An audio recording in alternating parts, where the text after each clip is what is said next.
All right, we are here with Martin, the Situ-Asian Nguyen, number one ranked featherweight contender, one championship. Good to see you again, Martin, as always. Yeah, how's life over in Florida? Life's good, man.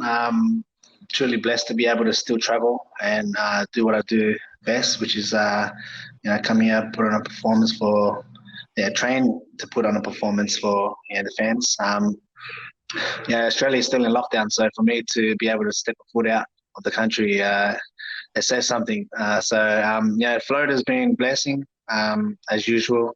When I come here for fight camps, it's always all or nothing, so it's pretty cool. Yeah, I know how hard you work in the fight camps. I'm sorry if I dragged you out of bed there. You may have already started to go to bed. We were going to speak earlier, I'm good. Yeah, are you there with the guys, Ong and Teal? They there with you? Yeah. So they're just having dinner. That's why I'm late. Actually, I finished the interview and I was like, you know what, I'm starving. We just got back from training. I gotta shove something down, and I'm happy now. Cool, that's good. Talking of, they're your teammates, obviously, at Sanford MMA. Sanford been bringing the heat recently. Nice win for Derek Brunson over Kevin Holland the weekend. Michael Chandler getting the lightweight title shot in the UFC. Now it's one championship's turn. You and Ong La, you're back in action on these TNT cards, which will be broadcast in April. So, yeah, what's it like just to be back in the swing of it? I think we've got like at least 20 fighters in fight camp at the moment, at least. And so we went 4-0 just over the weekend. We had a UFC vet, my main training partner, Sean Soriano. He just won on the UAE card, spectacular knockout. Derek Brunson, we had Anthony fight, and Ung's training partner, Gregory. So we went 4-0 over the weekend.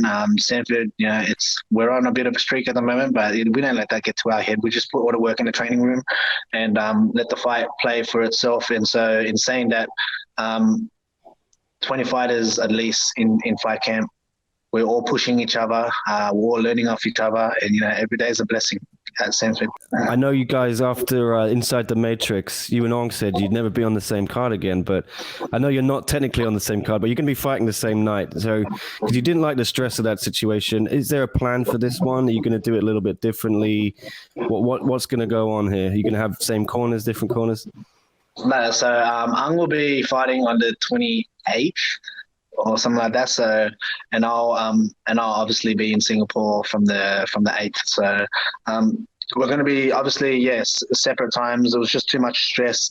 Like even like fight week, the last time for Inside the Matrix, it was just a bit hectic. Where Henry had to run here, run there, run here, run there, and I had my coach, and it was a bit hectic. And we obviously wanted to be there for each other, but we had to kind of be selfish and focus on our own stuff. And obviously when I lost, it played a role on straight after. He was the next bout, and so we said to each other, it was nice. It was nice to be spending the week with your brothers and your teammates, and being there for their fights. But it's not nice to physically not be there for their fights. So we just said, man, look, we don't need to be at it like fighting on the same night. We'd rather be there for each other, if anything. So in a way where we signed our next bout agreements, and we were basically on the same night, just different cards. And I was just like, this can't.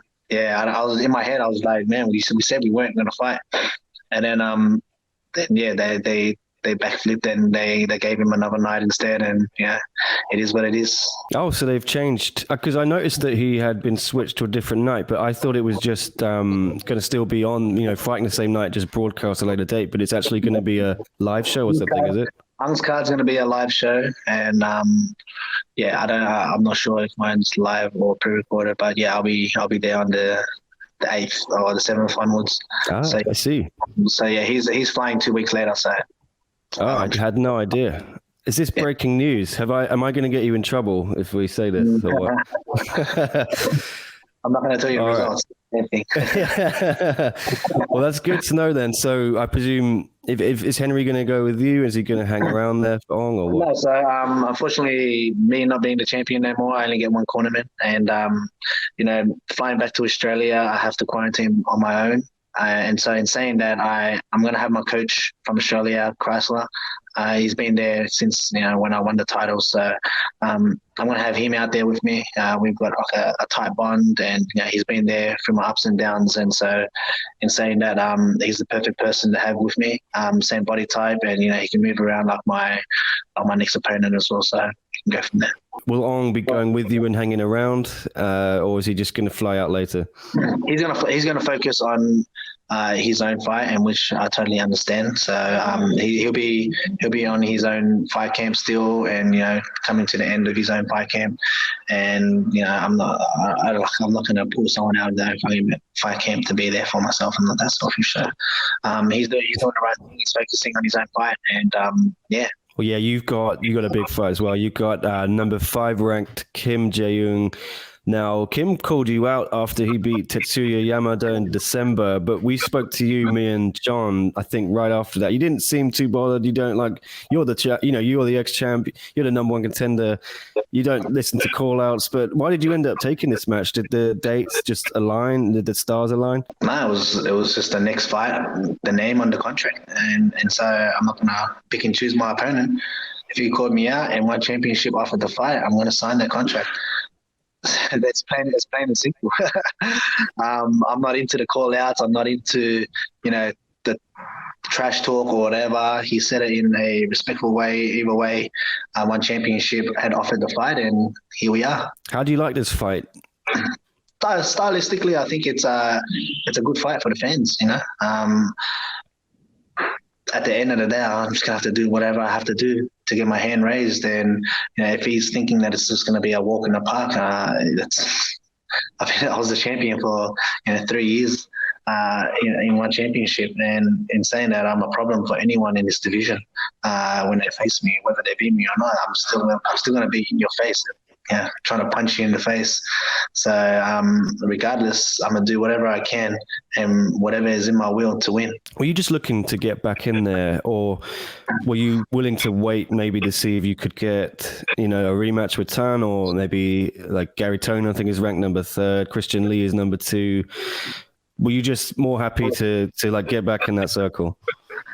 Look, for me, those rankings don't mean nothing, man. It's just a clear underlining for the champion to see who is next for him. But for me in general, those rankings don't mean nothing. And obviously they put me at number 1, and coming off a loss, I'm sure it made every single featherweight happy to be like, I want to fight him next, because then I'll be guaranteed a title shot next if I do beat him. So in a way it's a win-win situation for them. But for me, I still got that target on my back, and so I don't really care. They can call me out, they can talk trash, they can do whatever they want to do, but it doesn't really matter until your name's on that contract and I'm signing it. Yeah, I was literally about to ask you, do you feel there's this target on your back now? You've got that ranking, and I guess you're going to have to fend off a few more people. Yeah, I've always had that target on my back, so that's nothing new to me. I'm still here. I'm still in the top echelon when it comes to one championship featherweight division. So in order to get somewhat of a title shot, I'm the guy they want to fight, unless they're beating, if other guys are on a huge win streak and I'm booked for another fight, then yeah. But in terms of that, I'm the guy that beat to get that title shot in their eyes. So it is what it is. What about you? I'm presuming you're still looking for a title shot, a rematch with Tan Lee. What do you think you need to do to get that? Do you think a win over Kim is enough if you have a spectacular finish, or are you expecting having to fight someone else like a Gary Toner? Just win, man. All I got to do is win. Regardless of how many fights, all I got to do is win. So whether it be one fight, whether it be 2, 3, 4, I don't really care. I'm here to fight as much as I can, to make as much money as I can, and be happy, and happy to look after my family, put food on the table. So some people that haven't fought in over a year, and I'm blessed to have 2 fights within 6 months. So regardless, I'm happy, I'm grateful. I'm glad that one championship can give me that next match, and regardless of who it is or whatever, I'm here to do my job. And the belt will come back around, I'm sure, but I don't really care. I don't really care. All I'd have to do is just win and keep winning until that belt is in front of my face again. Yeah, I know how much it means, how hard it is for you every time you have to leave your family in Australia. How are they doing back there? How's the situation with everything? I think it's a little bit more crazy in America with the pandemic right now, right? Yeah. It's obviously we're still in lockdown, and it's very hard to leave the country. I wasn't able to leave until I got a fight contract, and I had to show them.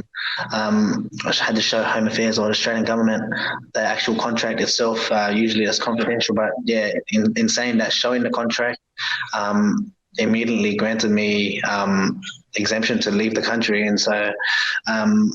Yeah, it's obviously hard leaving the family.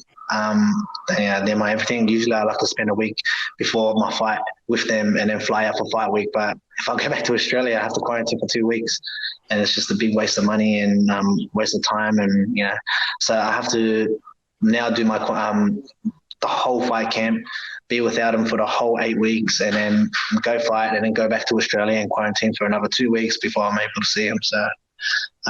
It's a huge sacrifice, man. It's a very huge sacrifice. But in order to be the best, man, you're gonna have to sacrifice a bit of time away. Yeah.